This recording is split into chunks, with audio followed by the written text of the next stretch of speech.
স্বাগত জানাচ্ছি যমুনা টেলিভিশনের নিয়মিত আয়োজন প্রবাসী বাংলাদেশে বিশ্বের বিভিন্ন প্রান্তে থাকা প্রবাসীদের খবরাখবর নিয়ে আপনাদের সাথে আছি আমি দেবাশিস রঞ্জন সরকার। হাজার কোটি টাকা পাচারের মামলার অন্যতম আসামি পিকে হালদারের ভাই প্রাণেশ কুমার হালদারের জামিন আবেদনের শুনানি আবারও শুক্রবার অনুষ্ঠিত হবে। এদিন আদালতে আসামিদের উপস্থিত থাকতে হবে না। বৃহস্পতিবারের শুনানি শেষেই সিদ্ধান্ত জানান বাংশাল আদালত। তবে আগামী ২৮ মার্চ সকল আসামিকে হাজির হওয়ার নির্দেশ দিয়েছেন আদালত। বাংলাদেশ থেকে অর্থ পাচারের অভিযোগে গত বছরের মে মাসে গ্রেপ্তার হন পিকে হালদার সহ মামলার ৬ আসামি। বাংশাল আদালতে মামলার বিচার কাজ চলছে। প্রাণেশ কুমারের পক্ষে জামিন আবেদন করেন আইনজীবী বিশ্বজিৎ মান্না। জামিনের বিরোধিতা করেন ইডির আইনজীবী অরিজিৎ চক্রবর্তী। আসামি পক্ষ থেকে কিছু সাবমিশনের জন্য হুজুর রেখেছেন, যদি কিছু থাকে তাহলে ওরা করবেন, আর তা না হলে আপাতত এই বেল পিটিশনের যে হিয়ারিং সেটা কনক্লুড হবে। স্পেনের বার্সেলোনায় অনুষ্ঠিত হয়েছে ফাল্গুন মেলা। স্টেজ ফর ইয়ুথ ফাউন্ডেশনের উদ্যোগে বার্সেলোনার স্থানীয় হলে হয় আয়োজন। অনুষ্ঠানে সভাপতিত্ব করেন ফাউন্ডেশনের সভাপতি নূরে আমিন টোকন, পরিচালনা করেন সহ সভাপতি নাসুদা পারভিন মুন্নি। অতিথি ছিলেন অনারারি কাউন্সিলর রামান পেদ্রো। এছাড়া বার্সেলোনার বিভিন্ন অঞ্চল থেকে প্রবাসীরা অংশ নেন মেলায়। কেক কেটে শুরু হয় উৎসব, ছিল সাংস্কৃতিক সন্ধ্যার আয়োজন। প্রবাসী দেশীয় সংস্কৃতির এই আয়োজনে খুশি প্রবাসীরা। দিনব্যাপী চলা উৎসবে অংশ নেওয়ার সবাই ধন্যবাদ জানান আয়োজকরা।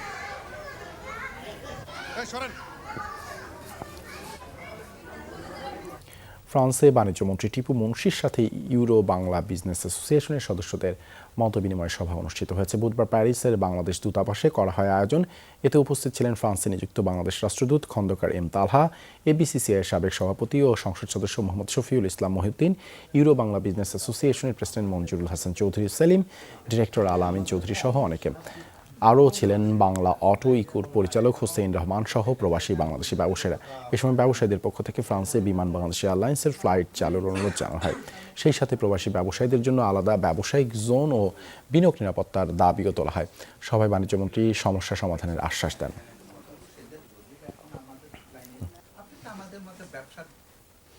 আন্তর্জাতিক মাতৃভাষা দিবস উপলক্ষে ইতালির ভেনিসে আয়োজন করা হয়েছে জাতীয় সঙ্গীত প্রতিযোগিতা।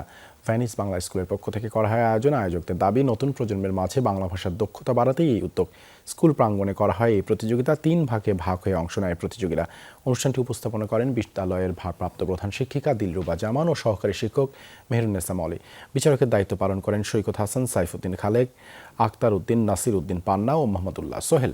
উপস্থিত ছিলেন বিদ্যালয়ের সাধারণ সম্পাদক সোহেলা আক্তার, মহিলা বিষয়ক সম্পাদক সুরাইয়া আক্তার, ভেনিস বাংলাদেশ প্রেস ক্লাবের সভাপতি সোহানুর রহমান সহ অনেকে।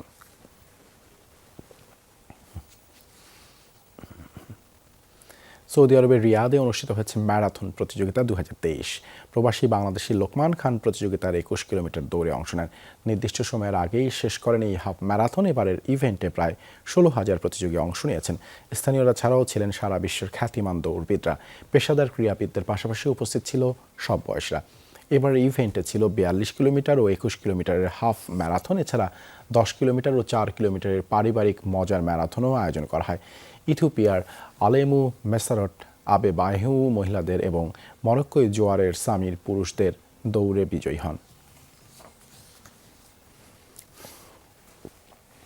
3 থেকে 5 লাখ টাকায় অবাধে বাংলাদেশি পাসপোর্ট পাচ্ছে রোহিঙ্গারা। লাগে না পুলিশ ভেরিফিকেশন, নেপথ্যে জড়িত সংঘবদ্ধ চক্র। চট্টগ্রামে এই ধরনের 5টি পাসপোর্ট সহ গোয়েন্দা পুলিশের হাতে ধরা পড়েছে চক্রের 4 সদস্য সহ 6 জন। এর মধ্যে 2 জন রোহিঙ্গা। গ্রেপ্তারের পর পাসপোর্ট তৈরি নেপথ্য কাহিনী সহ চাঞ্চল্যকর তথ্য দিয়েছে তারা।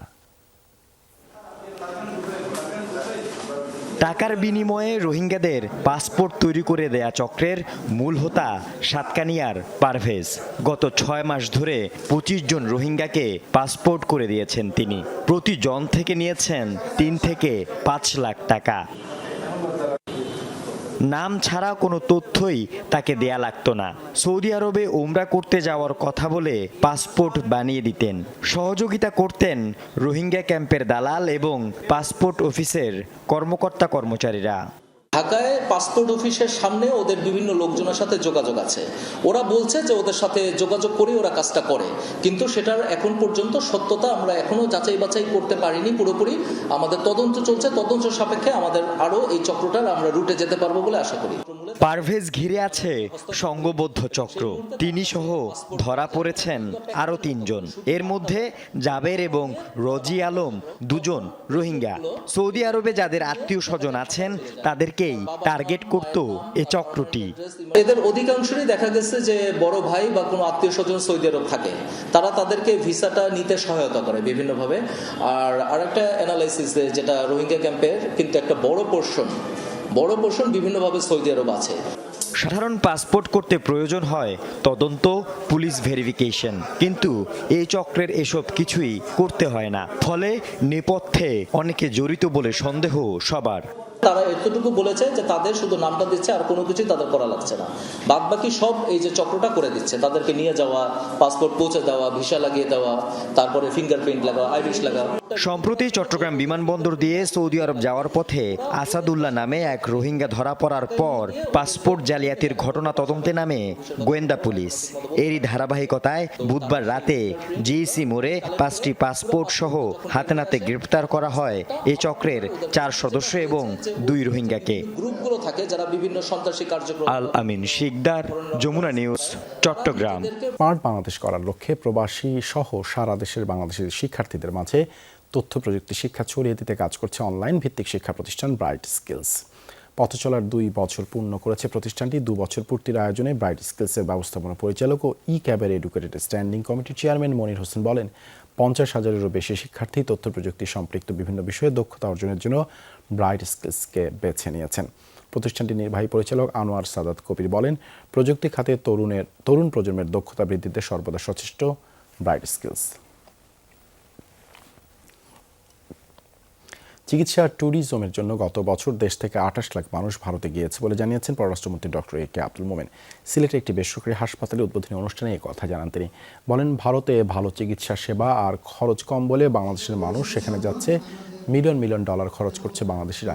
এই খাতে ভারতে $16.7 বিলিয়ন আর বড় একটি অংশ বাংলাদেশ থেকে যাচ্ছে। এমনকি পশ্চিমাদের অনেকেও ভারতে যান চিকিৎসার জন্য, অথচ চাইলেই বাংলাদেশের চিকিৎসা সেবা আন্তর্জাতিক মানের করতে পারেন এই খাতের ব্যবসায়ীরা। সিলেট অঞ্চলে সেবার মান উন্নত করা গেলে পার্শ্ববর্তী 7 সিস্টারের লোকজন এই অঞ্চলে আসবে।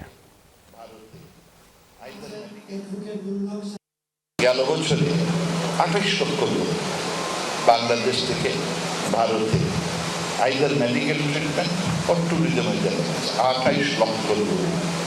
ভারতবর্ষের 16.7 বিলিয়ন ডলার শুধু মেডিকেল থেকেই তাদের নেট ইনকাম হয়। একটি বড় অংশ আমরা বাংলাদেশিরা নিয়ে আসি। সব ভুল বোঝাবুঝির অবসান ঘটিয়ে আমেরিকা বাংলাদেশের সাথে সুসম্পর্ক রাখতে চাই, এ নিয়ে প্রধানমন্ত্রীর সঙ্গে আলোচনা হয়েছে মার্কিন পররাষ্ট্র মন্ত্রণালয়ের কাউন্সিলর ডেরেক শোলের। এমনটা জানিয়েছেন পররাষ্ট্রমন্ত্রী ডক্টর এ কে আব্দুল মোমেন। বৃহস্পতিবার সকালে সিলেট কৃষি বিশ্ববিদ্যালয়ের নবীন বরণ অনুষ্ঠানে যোগ দেন পররাষ্ট্রমন্ত্রী। পরে কথা বলেন সাংবাদিকদের সঙ্গে। জানান, আমেরিকার সাথে বাংলাদেশের সম্পর্ক বহুমাত্রিক। এখানে র্যাবের নিষেধাজ্ঞার বিষয়টি একেবারেই ছোটখাটো। রোহিঙ্গা ইস্যুতে যুক্তরাষ্ট্র বাংলাদেশকে সাহায্যের কথা দিয়েছে বলেও জানান পররাষ্ট্রমন্ত্রী। ভারতের পররাষ্ট্র সচিব সহ বেশ কয়েকটি দেশের কূটনীতিক বাংলাদেশের সাথে এক হয়ে কাজ করার অঙ্গীকার করেছে বলেও জানান তিনি।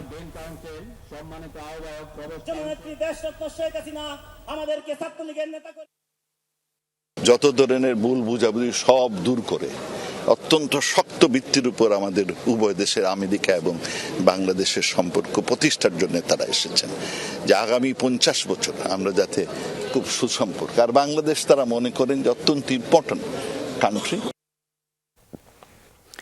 রাজধানীতে শুরু হয়েছে 3 দিন ব্যাপী আন্তর্জাতিক optical fair Bangla Optica 2023। Diploma engineers ইনস্টিটিউশনে শনিবার পর্যন্ত চলবে এই মেলা। দেশ বিদেশের 25টি স্টল অপটিক্যাল ফেয়ারে অংশ নেয়। এর মধ্যে আমেরিকার 1টি ও ভারতের 2টি স্টল রয়েছে। আয়োজকরা জানান, দেশীয় শিল্পের প্রসারে আর নতুন পণ্য প্রদর্শনী করাই এই মেলার প্রধান লক্ষ্য। মেলার উদ্বোধন করেন বিসিসিআইয়ের সভাপতি মোহাম্মদ জসিম উদ্দিন। চশমা শিল্পের সঙ্গে জড়িতদের পাশাপাশি বাংলা অপটিকা ফেয়ারে উপস্থিত ছিলেন বিভিন্ন ব্যবসায়ী নেতারা। অনুষ্ঠানে ব্যবসা প্রসারের মাধ্যমে কর্মসংস্থান বাড়াতে চশমা শিল্পের কাঁচামালের উপর আমদানি শুল্ক প্রত্যাহারের দাবি জানানো হয়।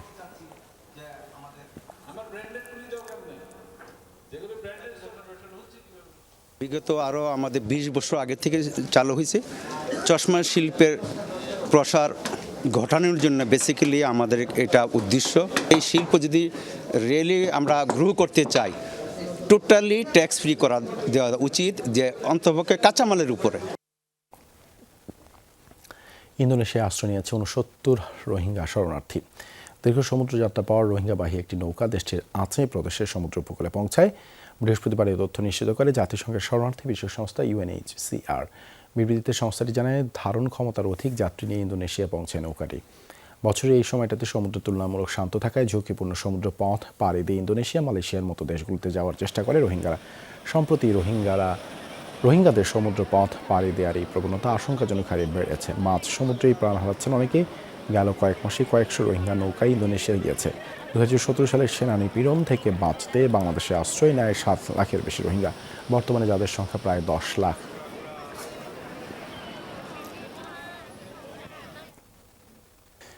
এলসি জটিলতা ও ডলার সংকটে পোশাক ও বস্ত্র খাতের মেশিনারিজ আমদানিতে গতি কমেছে। এই পরিস্থিতিতে রাজধানীতে আয়োজিত টেক্সটাইল ও গার্মেন্টস এক্সপোতে অত্যাধুনিক মেশিনারিজের পাশাপাশি যন্ত্রাংশ নিয়ে হাজির হয়েছে বিদেশি প্রতিষ্ঠান। এদের স্থানীয় প্রতিনিধিরা বলছেন, সময় মতো বিদেশ থেকে মেশিনারিজ না আনতে পারায় গ্রাহক হারানোর সংখ্যা বাড়ছে, আর এর প্রভাব পড়বে উৎপাদন ব্যবস্থাপনায়। করোনা কারণে 2 বছর বন্ধ থাকার পর আবারও রাজধানীতে শুরু হলো টেক্সটাইল ও গার্মেন্টস মেশিনারিজের প্রদর্শনী। 4 দিনের এই আয়োজনে অংশ নিয়েছে 35টি দেশের 12 শতাধিক প্রতিষ্ঠান। এক্সপোতে তুলে ধরা হয়েছে ওভেন লেভেল machine, high speed braiding machine, circular knit সহ নানা ধরনের যন্ত্রপাতি। উদ্যোক্তারা বলছেন, আমদানি করতে হয় টেক্সটাইল মেশিনারিজ। এলসি জটিলতা আর ডলার সংকটের কারণে গেল 4 মাস ধরে মেশিনারিজ ও অ্যাক্সেসরিজ আনছেন না অনেক প্রতিষ্ঠান। আগের ইম্পোর্ট করা আছে 2-1টা সেল করতেছে এগুলো, কিন্তু একসময় আমরা যে রিটার্ন দাখিল করছি সেগুলো অনেক হিউজ। প্রতি বছরে আমি 20টা থেকে 25টা এলসি করতাম, কিন্তু 40 ফিট কন্টেনার, কিন্তু আমি বিগত 4 মাস ধরে কোনো কন্টেনারই আমার আসেনি। এলসির বর্তমানে একটু ক্রাইসিস চলতেছে, আশা করি এই বছরের মধ্যে এটা কমপ্লিট হয়ে যাবে। প্রদর্শনীতে বিভিন্ন ধরনের মেশিনারিজের পাশাপাশি আছে যন্ত্রাংশ, chain oil, motor bearing grease, gear oil সহ লুব্রিকেন্টও। মানুষের দেহে রক্তের যেমন কাজ, লুব্রিকেন্টের কাজ অ্যাজ ইট ইজ সেম মেশিনারিজের সঙ্গে লুব্রিকেন্টের কাজ। হ্যাঁ, machine to machine friction, over heat, overload etcetera etcetera এগুলোকে কাভারেজ দেয় হলো লুব্রিকেন্ট। আমাদের টেক্সটাইলের অল টাইপস অফ লুব্রিকেন্টস আছে। ডাইং ফিনিশিং মেশিন তো একটা টেক্সটাইলের একটা গুরুত্বপূর্ণ অংশ। তো যে কোনো সময় আমাদের মেশিনারি যে কোনো সমস্যা হলে, ধরনের স্পেয়ার পার্টস প্রয়োজন হলে আমরা সাথে সাথে সেটা সরবরাহ করে থাকি। আমরা নিয়েছি ওভেন লেভেল মেশিন, টেক্সটাইল মেশিন, ফেব্রিক্স বানানো মেশিন, কাটিং, আল্ট্রাসনিক, জয়স্টিক, এই ধরনের মেশিনগুলো আমরা ইম্পোর্ট করে দেন লোকালি আমরা প্রোভাইড করি। বস্ত্র ও পোশাক খাতের প্রযুক্তি ও মেশিনারিজের এই প্রদর্শনী শেষ হবে শনিবার রাতে। সাইফুল ইসলাম, যমুনা নিউজ, ঢাকা। থাইল্যান্ডের গুহায় আটকে পড়া কিশোর ফুটবল দলের অধিনায়ক মারা গেছেন ব্রিটেনে। লেস্টার শায়ারের একটি হোস্টেল থেকে গেল রোববার তাকে অচেতন অবস্থায় উদ্ধার করে হাসপাতালে নেওয়া হয়। 2 দিন পর সেখানে তার মৃত্যু হয়। দুয়াংপেত প্রমথেপের কিভাবে ওই ফুটবলারের মৃত্যু হয়েছে তা জানা যায়নি। বিষয়টি তদন্ত করছে পুলিশ। কর্তৃপক্ষ জানায়, গেল বছর লেস্টার শায়ারের ব্রুক হাউস কলেজ ফুটবল একাডেমিতে ভর্তি হন প্রমথেপ। 2018 সালে থাইল্যান্ডের একটি গুহায় আটকা পড়ে দেশটির কিশোর ফুটবল দলের 12 সদস্য 2 সপ্তাহের বেশি আটকে থাকার পর উদ্ধার করা হয় তাদের। ওই ঘটনায় তোলপাড় সৃষ্টি হয় বিশ্বজুড়ে।